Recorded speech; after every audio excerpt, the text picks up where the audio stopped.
Not this week though, because it's actually very, very warm week of weather. Like, you're going to see the 7-day forecast, and it's not going to look December-like at all. It is actually to the point where our mountains are going to see snow melt, and that is going to be a bit of an issue for our region. We are still under a weather impact alert due to the strong winds. Most of it was really a last night event, and we'll see those winds just start to slow down and calm through the course of the day. Then more rain tonight, and as referenced, high temperatures are going to stay so warm at or above 50 degrees at least a couple days this week. As we look at our wind alerts right now, we are still under the wind advisory, but just until 7 a.m.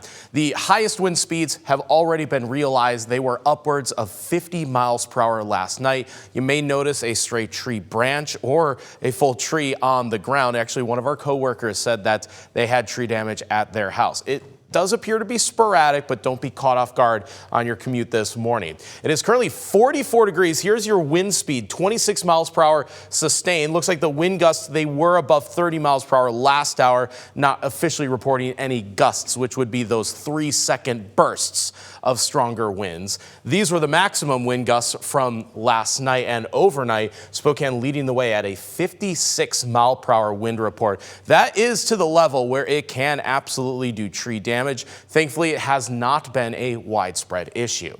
We have a cold front that's dropping through. That's going to do a couple things here. One, it is actually going to ease our temperatures a little bit back into the 40s today. Two, there is still some rain along it, and it's going to focus it more into our southern areas. So if you are over southeastern Washington or north central Idaho, you're in for a pretty rainy day, but in Spokane, we actually will catch a break from the rain until tonight. Meanwhile, I'm going to wind things out and show the atmospheric river. Basically, it's this draw of tropical moisture and warmth, and it's guided along that low-level jet stream. It is aimed right at the Pacific Northwest. That's why we will get windy, rainy, and warm conditions all at the same time. That cold front is actually going to angle it a little bit to the south, at least for a day, but it's still going to be that general weather pattern aimed right at us for the rest of this week.